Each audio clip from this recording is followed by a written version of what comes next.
முன்னாடியே சொன்ன மாதிரி உரிய இடத்துக்கு போய் சம்பந்தப்பட்டவங்களோட பேசி அதுக்கான சொல்யூஷன் என்னன்னு தெரிஞ்சுக்கிட்டா அதை எக்ஸிக்யூட் பண்றது தான் ஒரு தெளிவான அரசியல். சும்மா ஆறுதல் சொல்றதெல்லாம் தெளிவான அரசியல்லாம் கிடையாது. அதெல்லாம் ஒரு ஹம்பக் அரசியல். அரசியலுக்கு வந்துட்டா கலெக்ஷன் பார்க்கலாம் அப்படின்றதெல்லாம் அரசியல் கிடையாது.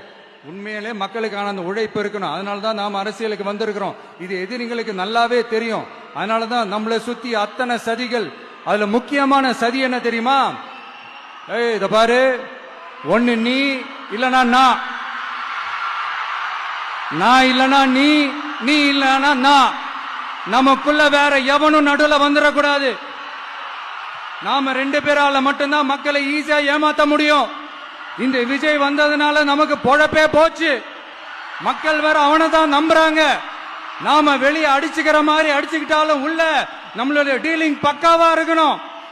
மக்களோட ஃபீலிங்ஸை பத்திலாம் நமக்கு கவலை இல்லை. நமக்கு டீலிங் தான் முக்கியம்.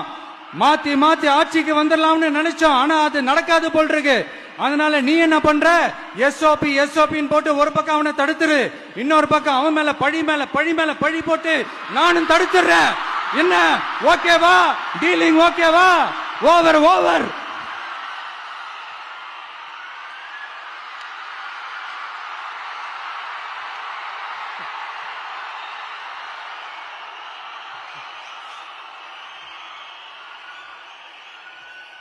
இல்லைங்க, உண்மையிலேயே சிரிக்கிறதா என்ன பண்றதுன்னு எனக்கு தெரியல.